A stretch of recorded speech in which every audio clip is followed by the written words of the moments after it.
Hello everyone, welcome to the Judicial Wings, the knowledge of judiciary, executive and legislation. I am Advocate Pallavi Gavande with you again. आधी आपल्याकडे 8 ते 10 दिवसापूर्वीच एक vacancy आलेली आहे, same vacancy आहे आणि आता दुसरी डिपार्टमेंटची वॅकन्सी आपल्याकडे 20 जागेसाठी आली आहे। आता आपल्याकडे काही ग्राहक मंच अध्यक्ष आणि ग्राहक मंचची जी ऑलरेडी एक ॲड घेऊन गेलेली होती त्याबद्दल मी तुम्हाला सांगितलं होतं की आपल्याकडे अजून एक ॲड येणार आहे। ही मी तुम्हाला 6 महिन्यापूर्वी थोडी हिंट दिली होती की थोडा अभ्यासात राहा किंवा तयारीत राहा वगैरे वगैरे। व्हिडिओ सुरू करण्याच्या आधी मी तुमच्या काही मिथ दूर करू इच्छिते, कारण की जे फोन कॉल्स आणि मेसेजेस यूट्यूबवर कमेंट हे आहेत त्या खूप जास्त प्रमाणात असतात, त्यामुळे मी आता थोडंसं ते मिथ तुमचं दूर करू शकते। कोणतीही MPSCची एक्झाम तुम्हाला द्यायची असेल तर त्याच्यामध्ये JMFCचा काहीही संबंध नाही आहे। आता ॲज अ प्रॅक्टिशनर म्हणून तुम्हाला JMFC द्यायची असेल, संबंध कधी येतो? मला 1-2 जणांचा फोन आला की मॅम कोणी सांगत आहे त्यांना की जर JMFCची तयारी करायची असेल तर हे करू नका, कारण की तुम्हाला ही एक्झाम देता येणार नाही। असं अजिबात नाही, बिलकुलच नाही। तुम्ही कोणत्याही ठिकाणी जॉबला लागलात तर तुमचं ॲडव्होकेटचं लायसन्स सीज होतं। इथे तुम्ही जॉबला लागला किंवा क्लरिकल मिनिस्ट्रियल कुठल्याही पोस्टवर लागलात तर तुमचं ॲडव्होकेटचं जे बार काउन्सिलचं आपलं लायसन्स असतं ते सीज होतं, जेवढे दिवस तुम्ही तो जॉब करणार तेवढे दिवस। इथे तुम्ही जर या प्रबंधक गट साठी पास झालात, इंटरव्ह्यू झालं आणि पोस्टिंग झालं तेव्हा ते तुमचं सीज करण्यात येईल लायसन्स, आधी नाही। आता सपोज एखादा विद्यार्थी आहे, त्याची 3 वर्ष ऑलरेडी प्रॅक्टिस झालेली आहे आणि तो JMFC साठी इलिजिबल आहे, तर तो ही एक्झाम देऊ शकतो का? ते एक्झाम द्यायला तुम्हाला कुणीच अडवलेलं नाही आहे। तुम्ही एक्झाम बिलकुल देऊ शकता। JMFCचा अजून आत्ताच काहीही नोटिफिकेशन येणार नाही आहे, त्याबद्दलही मी व्हिडिओ बनवणार आहे, बट आता सध्या मी ह्या पोस्टबद्दल बोलती आहे। आणि एक कन्फ्युजन दूर करायचं तर ह्या एक्झाम JMFC प्रिपरेशन करणारा विद्यार्थी आरामात देऊ शकतो, याचा आणि त्याचा काहीही संबंध नाही आहे। फॉर्म भरला म्हणजे तुमचं लायसन्स सीज होत नाही। फॉर्म भरून याची प्रिलिम्स होईल, इंटरव्ह्यू होईल आणि जॉब लागेल, ज्या दिवशी पोस्टिंग होईल त्या दिवशी लायसन्स सीज होतं। त्याच्यानंतरही इथे जर प्रॅक्टिशनरवाल्यासाठी प्रॉब्लेम आहे हा, जर तुमचं 3 वर्षात प्रॅक्टिसचा क्रायटेरिया ऑलरेडी कंप्लीट असेल तर JMFC साठी हा जॉब लागण्याच्या आधीच तुम्ही इलिजिबल आहात, मग तुम्हाला संबंधच येत नाही। तुम्ही आरामात ही एक्झाम पोस्टवर असताना सुद्धा JMFC देऊ शकता।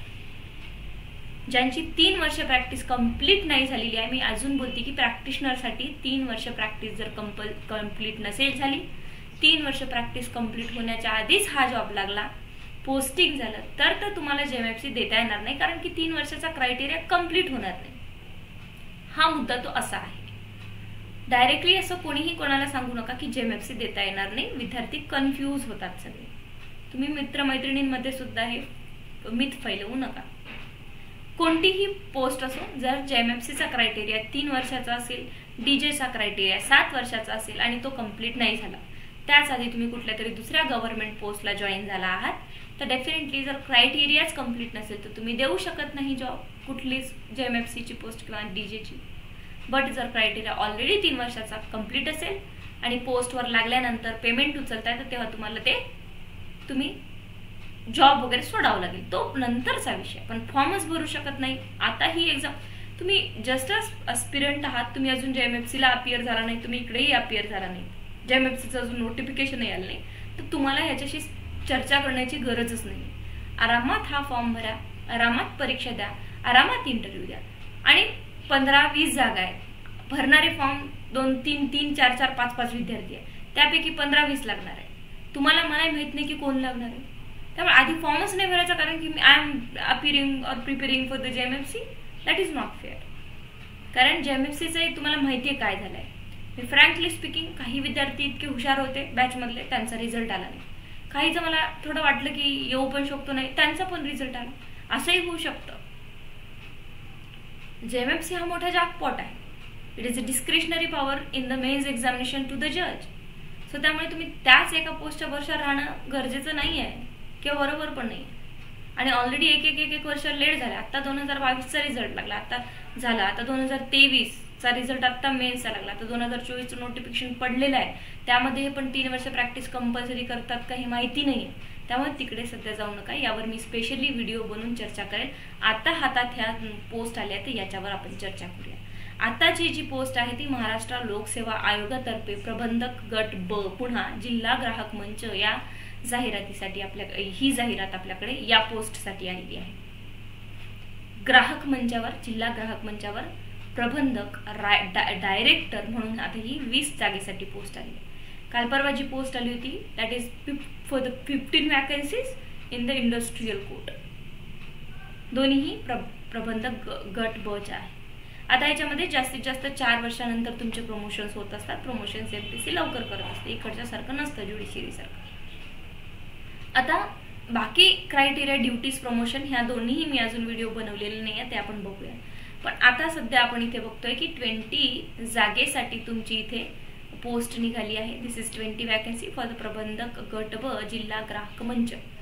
आता मी लॉ क्लासेस घेते किंवा मी लॉच्या बद्दल तुम्हाला सांगते, तर याच्यामध्ये मी तुमच्यासाठी ही पोस्ट याच्यासाठी माझ्या चॅनलवर अपलोड करते कारण की ही लॉ विद्यार्थ्यांसाठीच आहे. आता इथे तुम्ही बघून घ्याल की तुमच्या कास्टप्रमाणे काय तुम्हाला पोस्ट इथे आहेत, ठीक आहे की नाही. आणि अर्ज सादर करावयाचा कालावधी जो आहे तो 7 एप्रिल उद्यापासून सुरू होतो आहे 2025 पासून, आणि जी लास्ट डेट आहे ती 28 एप्रिल आहे. जे ही फ्रेशर्स आहेत डेफिनेटली हा फॉर्म भरू शकता. त्यानंतर मी हे सगळं काहीही वाचणार नाही कारण ते उपयोगी नाही आहे, उपयोगी फक्त क्रायटेरिया असतो. आता पुढे आल्यानंतर मी इथे नोटिफिकेशन स्क्रोल करते आहे. काय तुमचं आता इथे वेतन दिलं आहे बघा, वेतन श्रेणी आहे इथे तुमचे बेसिक 41 म्हणजे ते कुठपर्यंत जाईल 1,32,300. तुम्हाला मी आधीही सांगितलं की त्या दिवशी ही हिंट दिली होती की ही तुमचं जे बेसिक पेमेंटच्या मध्ये जर धरलं 1,32,000 आणि तिथे तर डेफिनेटली 90-95,000च्या आतमध्ये तुमचं तिथपर्यंत तरी कमीत कमी होतं. खूप चांगली पोस्ट आहे. आणि यानंतर 1 जुलै 2025 रोजी तिकडे पण 1 जुलै डेट दिली आहे, इकडे पण 1 जुलै दिली आहे. किमान मागासवर्गीय कमीत कमी 19 वर्षाच्या तुम्ही खाली नसावे. ते नसतातच बिकॉज लॉयर आपण आहोतच, आपल्याकडे आहे डिग्री. आणि 38 वर्ष राखीव खुला गट. त्यानंतर मागासवर्गीय जे आहे 43 वर्ष ही किमान आणि ही कमाल आहे, म्हणजे कमाल वय बघा इथे आता असं दिलं आहे. आणि हे प्रावीण्य खेळाडू वगैरे म्हणजे 43 वर्ष वगैरे नसावे तुमचे. आणि ओपनसाठी 38 आहे, ठीक आहे. तर हे तुम्ही एक बघून घ्या तुम्ही याच्यामध्ये बसताय का. पण कधी कधी नॉट इलिजिबल वगैरे दाखवतं तर 2-3 दिवस ते तुम्हाला सहन करावं लागतं, नंतर तुम्ही ट्राय करू शकता. नॉट इलिजिबल काय दाखवतं किंवा ह्याच्यासाठीही मी आज डेफिनेटली प्रयत्न करेल की आज किंवा व्हिडिओ उद्या बनवेल. आता याच्यामध्ये समोर जर आपण आलो की शैक्षणिक अर्हता हा सगळ्यात मोठा पॉईंट असतो आणि त्यामध्ये लॉ डिग्री दिली आहे, पजेसेस डिग्री इन लॉ.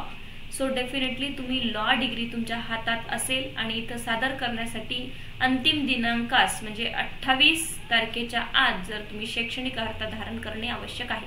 म्हणजे लॉ ग्रॅज्युएट तुम्ही असायला हवं. अपीरियड वगैरे असेल तर तुम्ही देऊ शकत नाही, ठीक आहे की नाही.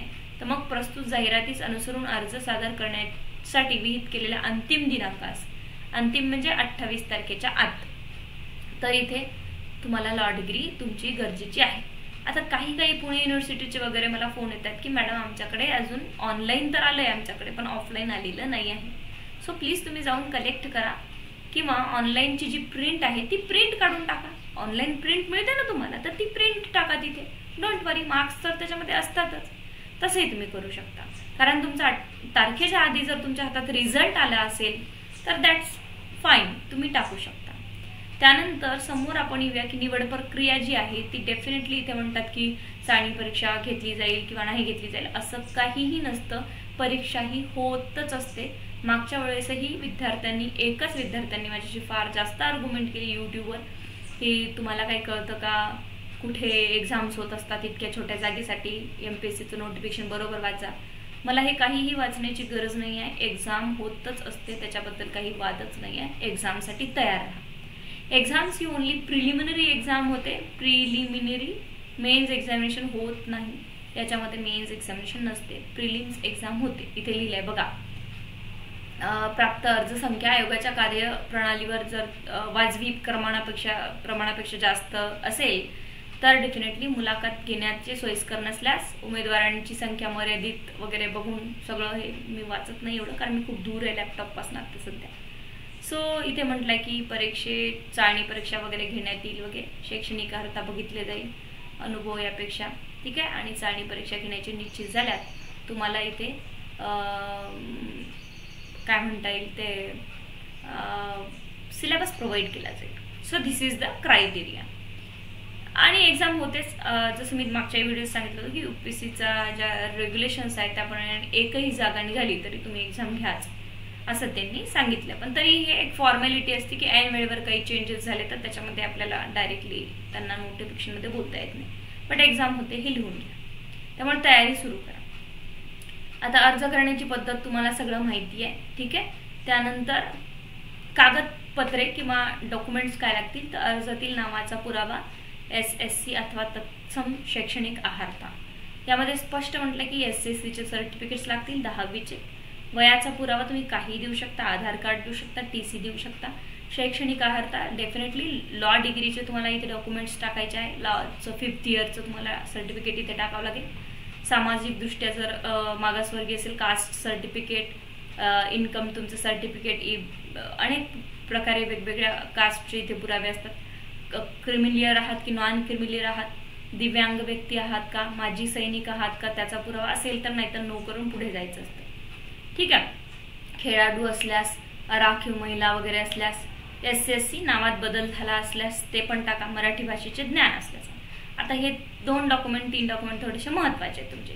मराठी भाषेचे ज्ञान असल्याचा पुरावा जो कसा काढायचा, कुठून काढायचा, त्याच्यावर मी थोड्या वेळात लगेचच एक व्हिडिओ बनवून तुम्हाला देणार आहे. मराठी भाषेचे ज्ञान असल्याचा पुरावा MPSC साईटवरून आपल्याला काढायचा असतो, पण तो फक्त JMFC साठी लागू आहे. तुमच्याकडे जर ऑलरेडी असेल तर तुम्ही इथे अपलोड करू शकता. अदरवाईज तिथे फक्त JMFC साठी लिहिलेलं असतं, तुम्हाला इथे लागू शकत नाही. याच्या व्यतिरिक्त तुम्ही काहीही करू नका. मराठी भाषेचा ज्ञान असल्याचा पुरावा. जर तुम्ही मराठी शाळेमध्ये शिकलात, तुमच्याकडे मराठी 10वीला विषय होता, तर तुम्हाला इथे काहीच टाकायची गरज नाही. कारण इथे सरळ लिहिले की लागू असल्यास. लागू कोणाला असतो? जो नॉन मराठी असतो, जो हिंदी सायडर व्यक्ती आहे त्याला लागू असतं. मग त्याला स्पेशली इथे सर्टिफिकेट टाकावं लागतं. तुम्हाला जर हा क्लॉज इथे डॉक्युमेंट टाका म्हणत असेल तर 10वीचं जर मराठी तुमचा विषय असेल तर 10वीची मार्क मेमो TC टाकून द्या, डोमिसाईल सर्टिफिकेट टाकून द्या, ज्याच्यामध्ये मराठीचा उल्लेख आहे.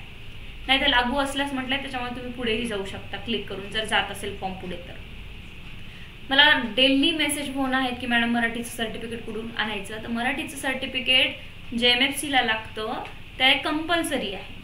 ते एक प्रिन्सिपलकडनं घ्यावं लागतं किंवा PDJ कडनं घ्यावं लागतं. तो JMFCचा क्रायटेरिया आहे. आणि तुम्ही ते फॉर्म MPSC मधनं काढला तर त्याच्यावर तुम्हाला लिहूनही दिसेल, बरोबर वाचत जा की फक्त JMFC करिता हा फॉर्म आहे. तुमच्यासाठी मराठीचं सर्टिफिकेट गरज नाही. जर तुम्ही महाराष्ट्रात राहता, तुम्ही मराठी किंवा 10वी पर्यंत कधीही तुमचा मराठी विषय होता तर ते तुम्ही टाकू शकता. That is sufficient evidence or proof for this particular clause. आणि समोरही वाचा की लागू असल्यास म्हटलं आहे. लागू कुणाला असतं? जो नॉन मराठी आहे त्याला टाकणं गरजेचं आहे. तुम्हाला टाकणं गरजेचं नाही. तुम्ही काही टाकू शकता, 10वीचे मार्क्स वगैरे मेमो किंवा डोमिसाईल सर्टिफिकेट.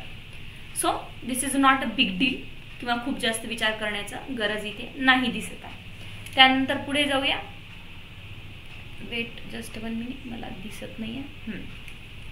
पुढे आहे की मराठी भाषेचे ज्ञान असल्याचा पुरावा लागू असल्यास, नाही तर 10वीचा मार्क मेमो टाकून द्या ज्याच्यात मराठी विषय असेल तर. ज्याच्यात मराठी विषय शिक्षण झालंय तिथे तुम्ही टाकू शकता, ठीक आहे. ओके. नॉन मराठी असेल, तुम्हाला मराठी येत पण नाही, तुम्ही मराठी कधी शिकलाय नाही, तुमच्या कागदपत्रावर कुठेच मराठीचा उल्लेख नाही, तर मग तुम्हाला मराठीचं सर्टिफिकेट आणावं लागेल. ते कसं? तर प्रिन्सिपलकडनं एखाद्यांच्या कॉलेजच्या स्टॅम्प पेपरवर वगैरे लिहून आणा, ठीक आहे. सॉरी, कॉलेजच्या त्यांचं जे असतं ना, काय म्हणतो आपण त्याला, लेटर पॅड, सॉरी लेटर पॅडवर तुम्ही लिहून आणा आणि ते तुम्ही टाकू शकता. कोर्टात तुम्ही काम करत असेल तर PDJ कडनं लिहून आणू शकता तुम्ही, किंवा तुमच्या बार काउन्सिलला ॲप्लिकेशन देऊन ते PDJ कडे पाठवतील आणि देन तुम्ही ते काढू शकता. JMFCचं असेल काढलेलं ऑलरेडी तर टाकून द्या, काही हरकत नाही टाकायला. फॉर्म ॲक्सेप्टच होणार आहे तुमचा. पण JMFCचं सर्टिफिकेट काढायचं म्हणजे खूप सारे लॉंग प्रोसेस आहे त्याला, ठीक आहे की नाही. ते एक्सपिरियन्स सोबत तुम्हाला मिळतं. आता इथे एक्सपिरियन्सचं कुठलंच डॉक्युमेंट मागितलं नाही, कारण ही एक्सपिरियन्सची पोस्टच नाही आहे. This is post for the fresher students, ठीक आहे की नाही. जे 38 वर्षाच्या आत सगळे फ्रेशर स्टुडंट आहे, लॉ झालेले, ज्यांच्याकडे लॉची डिग्री आहे, LLMची पण गरज नाही, ते क्लिअरली हा फॉर्म भरू शकतात. आता मी इतकं क्लिअर सांगते, याच्यानंतर मला काहीच विचारण्याची तुम्हाला गरज नाही की मॅम आम्ही फॉर्म भरू शकतो का. ज्यांची लॉ डिग्री झालेली आहे, ज्यांना मराठी भाषा येते, ते डायरेक्टली किंवा त्यांचा मराठी विषय होता 10वी-12वी पर्यंत, ते सरळ इथे टाकू शकतात, फॉर्म भरू शकतात. जर 38-43च्या मध्ये असेल तुमच्या कास्ट प्रमाणे बघून घ्या तुमची काय एज लिमिट तिथे दिली आहे. लहान कुटुंबाचे प्रमाणपत्र कंपल्सरी सांगितले आहे. लहान कुटुंबाचे प्रमाणपत्र म्हणजे काय, कुठून दुरून नाही आणायचं तुम्हाला. MPSC साईटमध्ये जायचं, खाली स्क्रोल करायचं, तिथे तुम्हाला डाउनलोड म्हणून ऑप्शन येतं. डाउनलोड म्हणून ऑप्शनमध्ये गेल्यानंतर तुम्हाला 11 नंबरवर लहान कुटुंबाचे प्रतिज्ञापत्र मिळतं. त्याच्यामध्ये स्वतःचं नाव लिहा, ॲड्रेस लिहा, सगळं लिहा आणि सांगा की मला 00 किंवा 1 किंवा 2 मुले आहेत आणि तुमची सही, आणि ते प्रिंट काढून सरळ MPSCच्या इथे अपलोड करायचं आहे. That's it. याच्या व्यतिरिक्त काहीही करायचं नाही. त्याचंही कसं काढायचं त्याच्यावरही स्पेशल व्हिडिओ बनवून सांगते. राज्य शासकीय कर्मचारी यांच्याकरिता वयोमर्यादेतील सवलतीचा दावा असल्यास सादर करायचे प्रमाणपत्र. आता हा क्लॉज क्लिअर करतोय तुम्हाला. तुम्ही मला फोन करून विचारलं की मॅडम आम्हाला XYZ कोणीतरी सांगितलं की तुम्ही JMFC जर प्रिपेअर करत असाल तर ही एक्झाम देऊ शकत नाही, असं काही नाही. इव्हन तुम्ही कर्मचारी जरी असाल तरी हा एक्झाम तुम्ही देऊ शकता. तिथे कर्मचाऱ्यासाठी एक क्लॉज पण दिला आहे की त्याची वयोमर्यादा काय असावी, त्याचा एक्सपिरियन्स ऑलरेडी किती असावा वगैरे वगैरे. तुम्ही देऊ शकता. तुम्हाला त्या कॅटेगरीमधनं तिथून फॉर्म भरावा लागतो. ठीक आहे. सो हा तुमचा एक साधारण फॉर्म आहे आणि फॉर्ममधल्या महत्त्वाच्या गोष्टी आहेत. त्यानंतर बाकी इथे फक्त ऑनलाईन पद्धतीने स्वीकारण्यात येईल आहे आणि फीस पण तुम्हाला इथे दिली आहे की किती फीस पेड तुम्हाला करायची आहे. आता काय होतं, कधी कधी तुमचे फॉर्म सबमिट होत नाही वगैरे असं तुम्ही म्हणता, तर इथे थोडं बघून घ्यायचा की उपलब्ध होणाऱ्या सबमिट अँड पे करायचे असते फीज, किंवा मग कधी कधी तुम्ही प्रोफाईल लॉक करत नाही, डायरेक्टली सबमिट करायला जाता. त्यामुळे सबमिट करता येत नसेल तर चांगल्या इंटरनेट कॅफेवर जाऊन तुम्ही सबमिट करू शकता. ठीक आहे. शर्यती आणि अटी आहे तिथे बघा की नियुक्त झालेल्या व्यक्तीस खालील अर्हता परीक्षा उत्तीर्ण होणे आवश्यक राहील. या पदावर नियुक्त केलेल्या व्यक्तीने निर्धारित केलेली विभागीय परीक्षा पास होणे. आता हे सेवा प्रवेशोत्तर शर्ती आहे, त्यामुळे मी इथे वाचणार नाही, आपल्या ह्या काही कामाच्या नाही आहेत. त्यानंतर इथे सिलेबस यांनी दिलेला नाही आहे. सिलेबस आपल्याला येणार आहे, पण नेक्स्ट व्हिडिओमध्ये मी तुम्हाला प्रॉपर एक 90% व्यवस्थित सिलेबस काढून देते, त्याचं तुम्ही टेन्शन घेऊ नका. ठीक आहे. ज्या मागील काही MPSCच्या ग्राहक मंचाच्या एक्झाम झाल्या असेल त्या दृष्टिकोनातून मी तुम्हाला इथे सिलेबस तयार करून देते अँड देन आपण पुढच्या प्रोसेसकडे जाऊया. आता मी फक्त हे नोटिफिकेशन तुमच्याशी शेअर करते आहे आणि शेअर करून तुम्हाला सांगण्याचा प्रयत्न करते की वॅकन्सी आहे MPSCची प्रबंधक गट ब जिल्हा ग्राहक मंच. तर तुम्ही यासाठी उद्यापासून फॉर्म भरणं सुरू झालंय, तर सो प्लीज तुम्ही फॉर्म भरू शकता. ठीक आहे. आता आपल्याकडे ऑलरेडी एक वॅकन्सी, जेव्हाही तुम्ही व्हिडिओ बघता तर प्लीज पूर्ण बघत राहा. अर्धवट बघून मला फोन करून परत तेच क्वेश्चन होतात. प्रबंधक गट ब इंडस्ट्रियल कोर्ट त्याचे सगळ्यांनी फॉर्म भरलेले आहे आणि प्रबंधक गट ब जिल्हा ग्राहक मंच याचे पण सगळ्यांना फॉर्म भरायचे आहे जे इलिजिबल आहे. यामध्ये सगळ्यांचं आता एक कन्फ्युजन होईल की दोन्ही अभ्यास सोबत होईल का, तर डोंट वरी, दोन्ही एक्झाम आत्ताच नाही होणार आहे तुमची. पहिले इंडस्ट्रियल कोर्टची होईल अँड देन ही होईल, त्याच्यामध्ये गॅपही राहील. आणि जरी थोड्या जास्त दिवसाचा गॅप नसेल तर मी तुम्हाला डेफिनेटली मदत करेल टाइम टेबल कसा सेट करायचा आहे आणि दोन्ही परीक्षेचा अभ्यास कसा करायचा आहे. ठीक आहे. So don't worry about it. आपण आता बाकीची चर्चा आहे जी सिलेबस वगैरे आहे ते नंतरच्या व्हिडिओमध्ये. मला सिलेबस पहिले काढावा लागेल, प्रॉपरली बघावं लागेल की काय काय सब्जेक्ट्स MPSC विचारू शकते याच्यामध्ये. मी नंतर तुम्हाला प्रॉपरली सिलेबस सांगते. असं इथून डायरेक्टली मी असे सब्जेक्ट नाही सांगू शकणार काही, पण पहिले मला विचार करावा लागेल, बघावं लागेल की ग्राहक मंचाची आधी कोणती एक्झाम झाली आहे का, आणि हे सगळं मला सॉर्टिंग आउट करून लिस्ट बनवून तुमच्यासमोर आणावं लागेल. तर हे होतं तुमचं की नवीन पोस्टसाठी again congratulations to all law freshers की तुम्हाला इथे अजून एक पोस्ट मिळाली.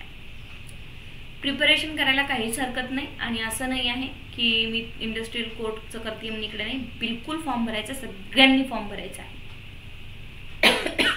ठीक आहे.